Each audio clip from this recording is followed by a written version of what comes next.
Good morning, students. I welcome you all for the civics lecture. Today we are going to start a new lesson, that is chapter number 5, District Administration. So I want everyone to open your page number 77. Before starting this lesson, now we are going to see the background of India. Like India, as you all know, is divided into 28 states and the 9 union territories. And they in turn are divided for the sake of efficient administration, and that is why it is divided into states, and the states are divided into a smaller unit called district. Each state has several districts. Our Maharashtra has 34 districts. The district is the most important unit of administration in India. It is the level at which the common people come into contact with the government. So now in which state we all are living? We all are living in Maharashtra. And in which district we all are living? We all are living in Palghar district. So this Palghar district formed on 1st August 2014. And from 2014 onwards, we started writing our district as a Palghar. So before 2014, we were writing our district as a Thane. So after 2014, this Palghar district was formed and we started writing our district as a Palghar. And Palghar is the 36th district of Maharashtra. So how many districts are there in Maharashtra? There are 36 districts in Maharashtra, including Palghar. So now in Palghar there are 8 talukas. So let's see the 8 talukas of Palghar. Just look at your screen. I have given the map of Palghar. So in that how many talukas are there? 8 talukas are there. Mokhada, Talasari, Vasai, Vikramgarh, Palghar, Dahanu, Wada and Jawar.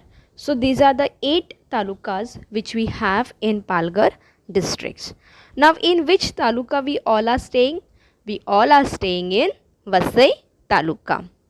Dr. Manik Gursal, IAS, is a district collector of our Palghar district. Now let's begin with our lesson, District Administration.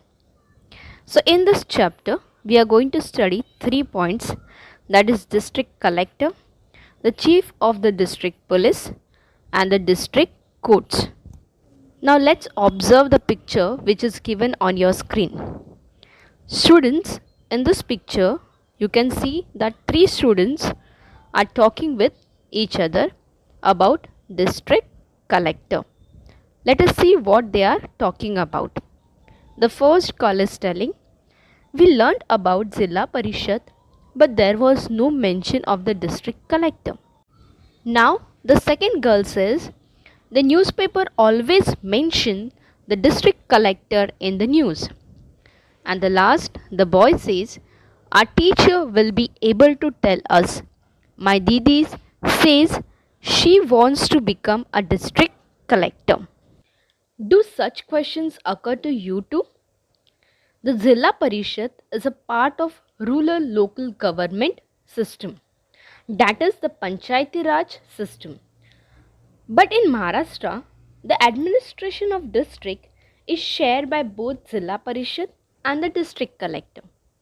The union government and the state government both participate in this administration.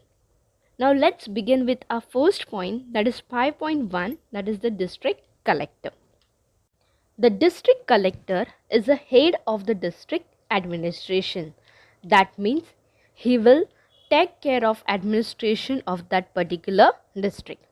Now as I told you, who is our district collector? Dr. Manik Gursal, IAS, is the district collector of our Palghar district.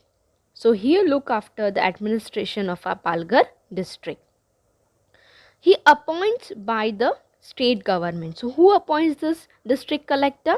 The state government appoints the district collector. He has to perform many functions from collecting agriculture tax to maintaining law and order in the district. We can see what these functions are from the chart given below. So now we are going to see the functions of the district collector. So these are the four functions of a district collector. First one is agriculture, second one is law and order, third one is election officer, and the fourth one is disaster management.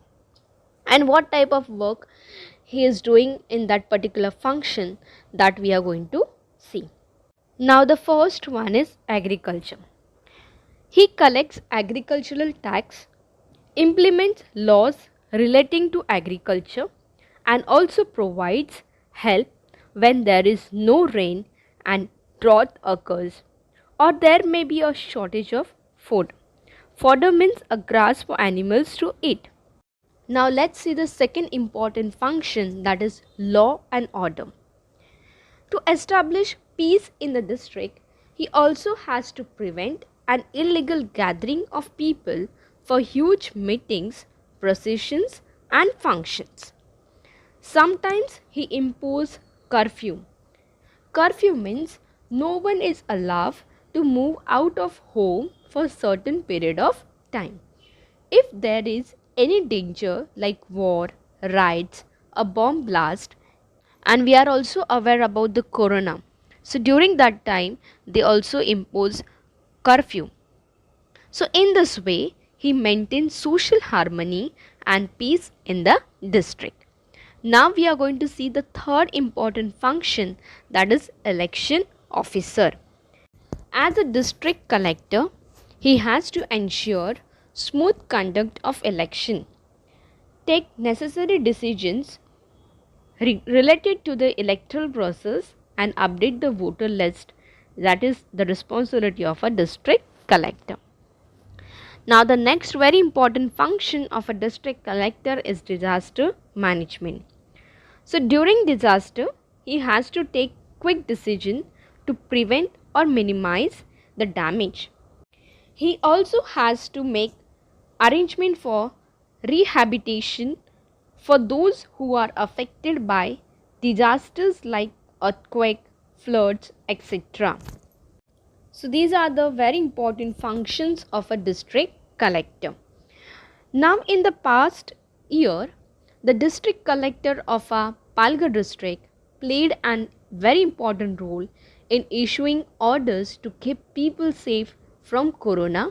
He made masks compulsory, arranged for testing and vaccination centers, gave orders for the lockdown, etc.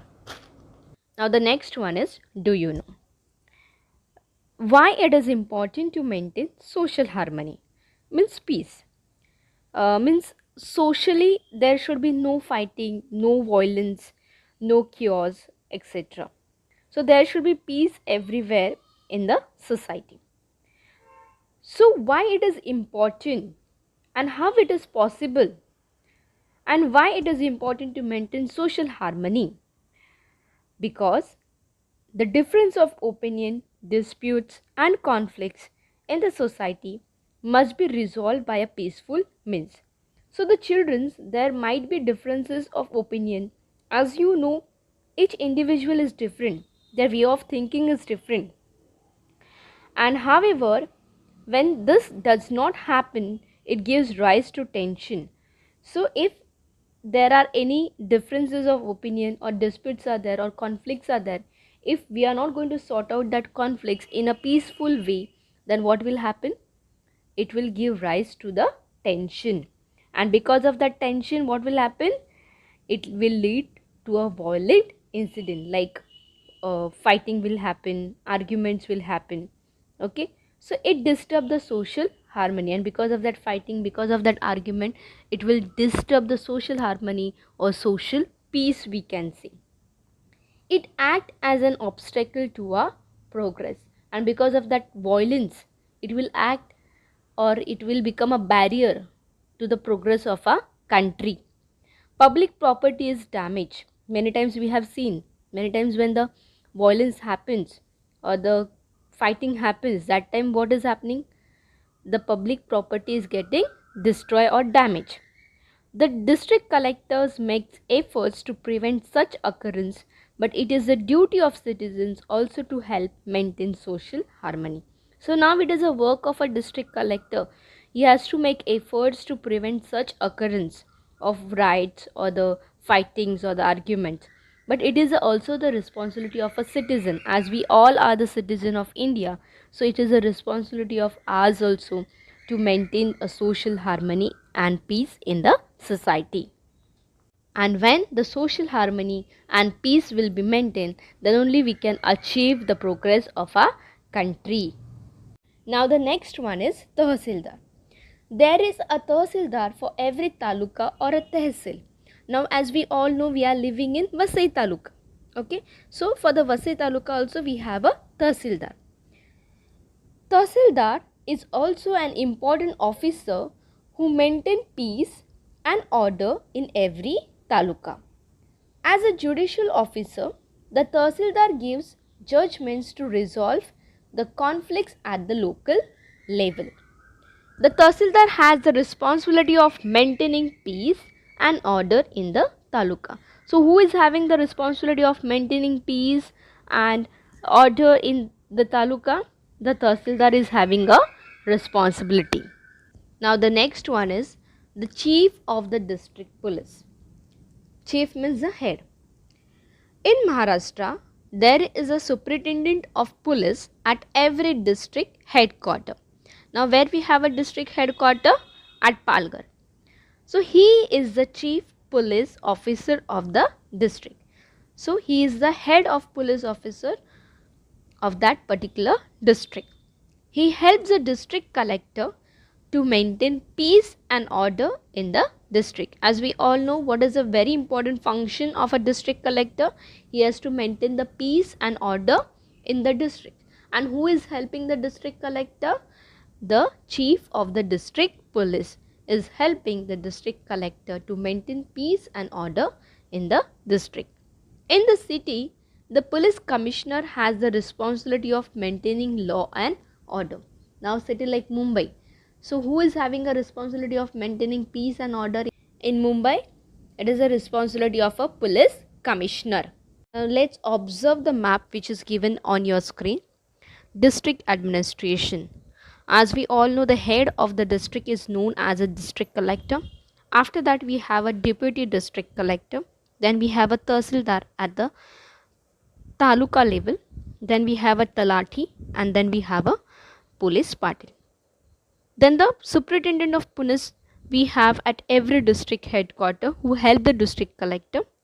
Then we have a deputy superintendent of police, then the police inspector and the police sub inspector. Now we are going to move to the district courts, that is the 5.3 and the last point of this lesson.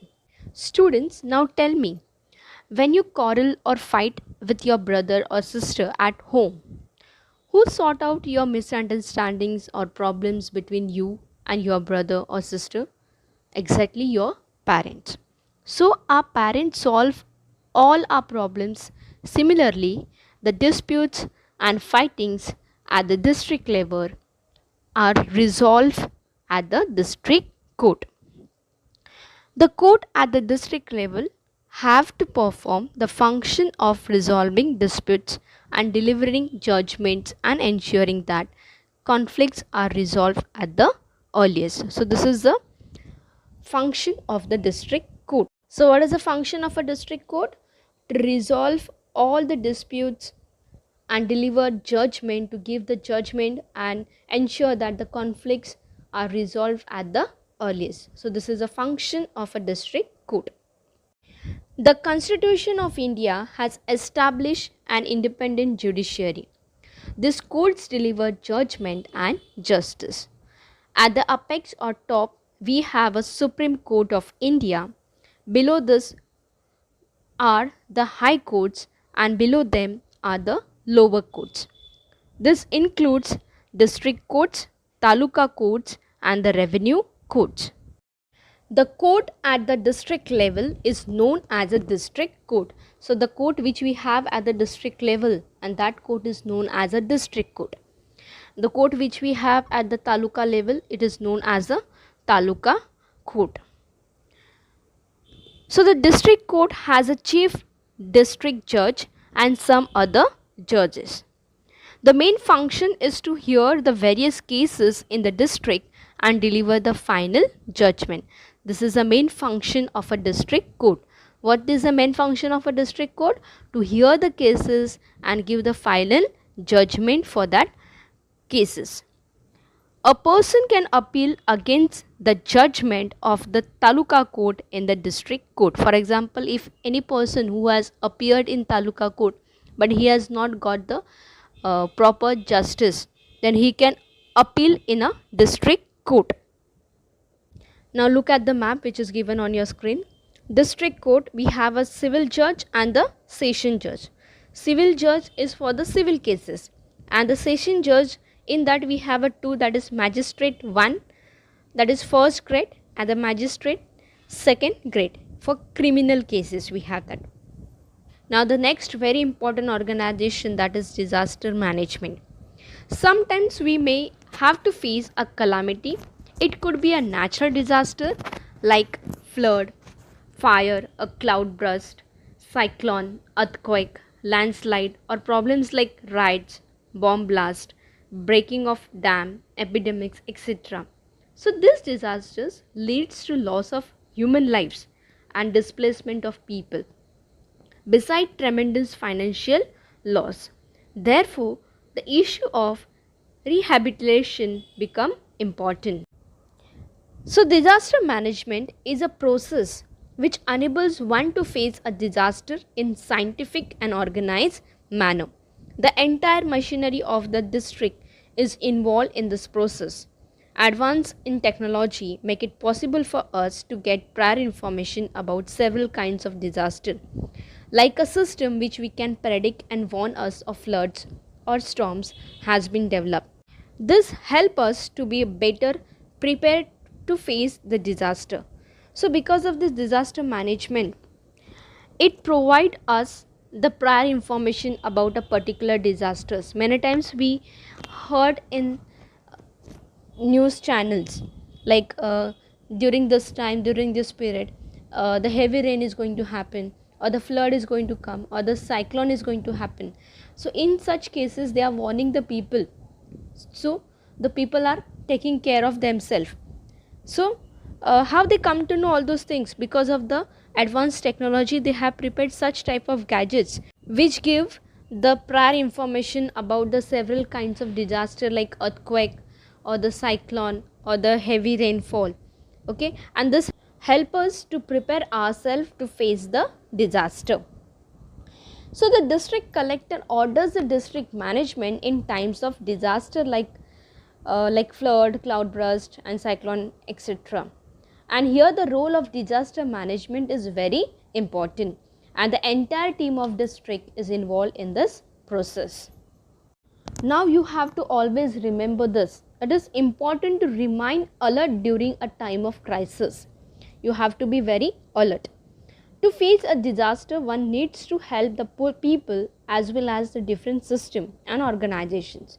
And when we are going to face this disaster, when we are facing this disaster, that time it is very important that we have to help the people as well as the different system and the organization. In order to able to contact them urgently, one should display the contact numbers of the police, fire brigade in case of fire, hospitals, blood banks at the prominent places in the house. Tell your friends also to do the same. If any disaster is going to happen in your house, so that time it is very important. You should have the numbers of all those organizations, like you should have a number of policemen, you should have a number of a fire brigade, you should have a number of a hospital, and you should have a number of a blood banks at your home. So whenever there is a need of such organization, that time you can call those people and you can get the help of those particular people. Okay, so it is very important to make a list of those numbers and keep it or stick it on your wall, so at the disaster time or any urgent situation occurs in your house, then it will definitely help you. Now the next one is, do you know? In Maharashtra, many officers have made serious attempts to bring about reforms in administration. So the experiments have helped to improve the service provided to the citizen. This has helped the citizens to form a favorable opinion about the administration. As a result, their support to the administration and their participation in this has improved. So there are many people or officers have made very serious attempts to bring changes in the administration reforms, like they have helped to improve the services provided to the citizens. Even they have helped the citizens to form a favorable opinion about the administration. In that, the first one is Lakhina pattern.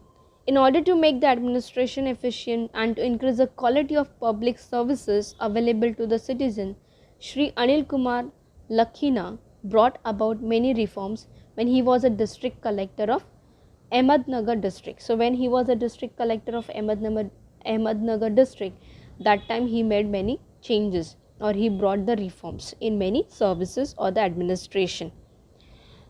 These are known as a Lakhina pattern. Standardization of work procedures, stating rules in simple language which could be understood by the people, etc. were the administrative changes he introduced. So what type of changes he introduced? That stating the rules in a simple language and standardization of work procedure. He also started the single window system so that the jobs that people came to do could be completed under one roof. So the people, they don't have to move from one place to another. Dalvi pattern. The administrative reforms and implemented by Sri Chandrakant Dalvi when he was a district collector of Pune district are known as a Dalvi pattern. So when he was a district collector of Pune district, he made some administrative reforms in Pune district, and that is known as a Dalvi pattern. The objective of the reform was to speed up the decision making by ensuring that files were not allowed to stock up and that they were dealt with on the same day that they were received. So many times what was happening, like when the file used to come, when any people, when they pass any file or any work, they used to tell to the government office, that time what they were telling, that file is stock up or it is stock. So they used to keep for many days, and after that they were doing their work. So now he speed up the work, and what he said, on the same day only you are going to sort out the work of that particular person. You will not stock up the file, and you have to dealt with on the same day that they were received. So whenever you are going to receive any file, on the same day only you are going to sort out the problems of that particular file. This pattern is known as a zero pendency pattern. It helped in bringing efficiency and speed into administrative work, and because of the zero pendency pattern, it helped bringing efficiency and speed into the administration work. Now the next one is Chahande pattern. When Dr. Sanjeev Chahande was the divisional commissioner of Nashik, he implemented the certain reforms which are now known as Chahande pattern in order to reduce the gap between the people and the administration, to increase the accountability of administration towards the people, and to proprietorize the development work through people's participation. He implemented the Gramastha Din. Gramastha Din means Villagers' Day, and this is the appointed day when the administrative officials and the staff visit a village and establish a dialogue with the people to understand their problems and help to solve them. So what pattern he has established? Chahande pattern means in that, to fill up the gap between the people and the administration, he implemented the Gramastha Din, Villagers' Day. So on that day, all the officials and the staff will visit the village, and they will have a dialogue with the people to understand their problems and help to solve them. So students, so here is the end of our lesson, and I hope everyone understood about the work and the administration of the district collector.